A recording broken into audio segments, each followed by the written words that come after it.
Hey guys, welcome to the Lunch Table Podcast. For this episode, we are reviewing The Boogeyman, now out in theaters. We're a little bit late to the game, but we want to do a quick review on it. So, Akram, what did you think of this movie? I thought it was okay. I don't know what everyone's like, especially Stephen King. I think he gave it high praise. I thought it was okay. I thought it was fine.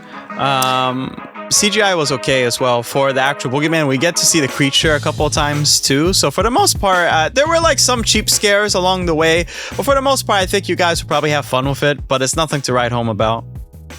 Yeah, I agree. I'd say it was pretty mid, to be honest. The strongest moments in it are probably like the characters themselves. I feel like the Boogeyman was kind of underwhelming. I feel like it's something I've already been introduced to in other movies like the Conjuring universe or Insidious or something like that. Sure. I actually would have preferred if actually the monster didn't have like a physical form. Because it looks like I feel like now a lot of these like demon or ghost movies always have like some Slenderman-esque creature of some sort. Right. So I actually would have preferred if like maybe it didn't have like a physical form or it was just like a manifestation of like darkness or something.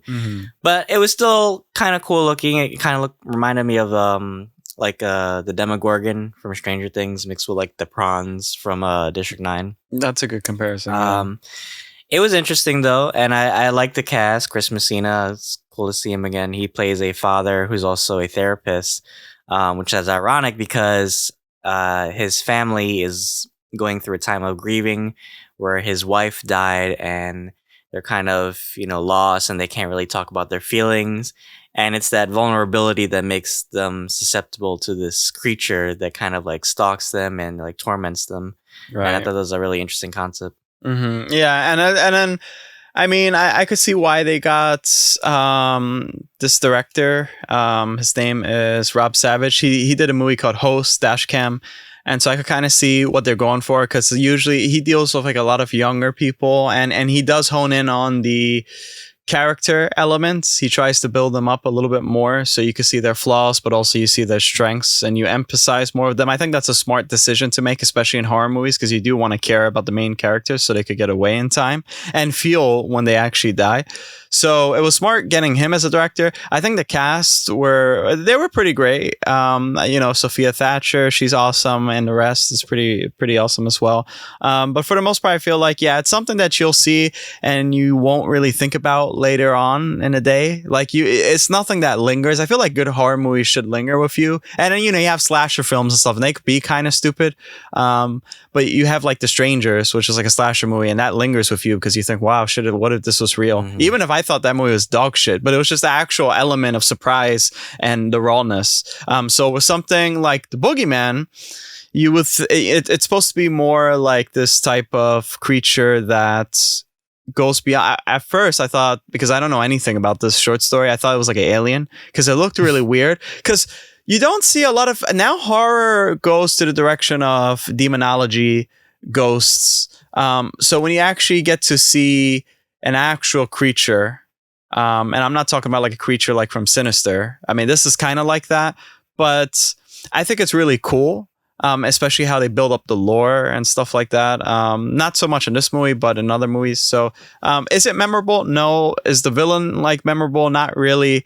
It's kind of sometimes one note, but at least it's better than the 2005 movie that I think wasn't inspired by the Stephen King novel, but yeah.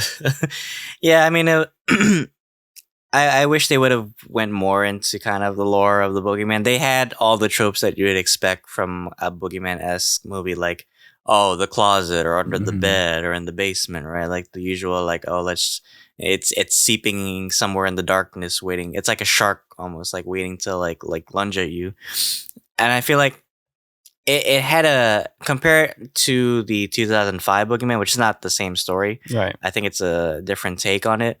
But I feel like in the older Boogeyman movie, it was more lore heavy, but it was more gory. Here, it feels like more like creepy, actually. But there's like you said, a lot of like cheap jump scares that like come at you, and some of them did get me. I'm not gonna lie. But I feel like for the most part, I was kind of expecting it. Like halfway through the movie, it's like, okay, well, they're setting this up for a jump scare, so let's just get it over with, right? But yeah, I think the cast was fine. I like Sophia Thatcher's performance. She feels like this very big older sister that, kind of has to get this family over this trauma, right? While also managing her own trauma and also fighting this demon too. So I like that, that characterization of a strong character, trying to, get past their own issues, but also being strong enough to kind of help everybody else in a way. Mm-hmm. Yeah, she reminds me of the character from Lights Out. I don't know if kind of like that. The older and sister. it's funny you say that because it actually had a similar tone to that. Because this movie was very dark. I'm not talking about just tonally, like cinematography. Like it was really dark. Sometimes, like I had to like wear like goggles just to like see sometimes. Because but it's cool though because like even the daylight scenes were like really, really, really dark. And it kind of adds to the boogeyman in a way because it's like they envelop him in the darkness. So I guess that's why like the CGI works for this movie because it's like if it would have been seen in broad daylight, it wouldn't have been as effective. Correct. So the fact that they wanted to keep it in the darkness and like feed your imagination almost kind of like adds to like the horror element. I think so as well, for sure. I think that it is annoying, but I think a movie has to it has to make sense through the script, the screenplay, the direction, but also it has to have a certain tone. And so you could definitely see that of course, the tone is like, this guy can be hiding under a car that's like a little bit shady, He's like a mobster, just like no, that's exactly it. Like, if anything, what you could take from this movie is, the usual places: the closet, under the bed, the basement. Just bring a strap, get down there. Or how about just lock your doors? How about that? You could do that too. Yeah, very different views on how to deal with this guy. This man would never have gotten my house. I lock all my doors. He like knocks there. He asks for change or something. Right. Yeah. So at a 1 to 10, what would you rate this? It's not super memorable. Like I said, it feels like another horror movie of the month. Sure. And ironic, it's interesting because this is a Stephen King story. So I thought I'm like Wong. I want a little bit more out of it. More? Right. But I did like the small moments between the characters, and I like the ending too, where they kind of like have this like therapy session as a group together. Sure. But it's not something I left the theater and I was like, oh wow, yeah, this was like a great horror movie. It feels like more like a movie and not like a horror movie to me. Right. So probably I would give it a 6 out of 10. How about you? Ooh, that's a little generous. Yeah, I think I'd give it a 5. I'm tired of horror just not giving me something to take home, especially with a creature like that. Demon coming with you or some shit. Fuck? Take home the fuck? Just to take home. Your lights just go out or some shit. The boogeyman, yeah, I know. The boogeyman is like. The boogeyman slaps you for giving him a 5 out of 10. And he's like, bitch. Yeah, I mean. Yeah, I'm just getting kind of tired of the, what's funny now, streaming, actually, there's like a lot of movies that are streaming and they're horror movies that they actually, I think they do a better job with like these type there of was of that villains. one movie on Hulu, I forgot the name, it was like a weird like monster, like the face was like all smiley and shit. Oh yeah, Smiley. The Grim Cuddy or some shit. Grim Cuddy. Yeah, well, let's see what's the Rotten Tomatoes score. Shit. But yeah, I mean, yeah, I probably give it like a 5 out of 10. It was fine. If you guys want to just go have fun or whatever, it's really interesting how like this month and like last month had a lot of horror movies. I wonder what's going to happen for October.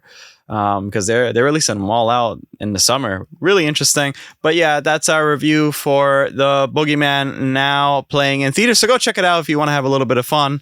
And be strapped too, just in case he shows up at your house. But yeah, if you guys like this video, make sure you actually like this video, please. And check out our other reviews as well. We just dropped a early Flash non-spoiler review, so check that out. It's actually doing really well on our YouTube channel, so I'm thankful for that. And we're reviewing another show called The Idol on HBO Max or Max. We review a lot of Warner Brothers properties shows, so guys, check us out. Check out our stuff. I'm just rambling on. Dylan, please take us away.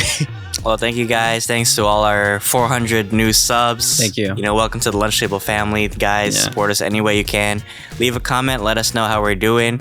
Don't trash us, but let us know. Give us some constructive criticism. But thank you guys so much. And until then, thanks for having lunch with us. See you guys.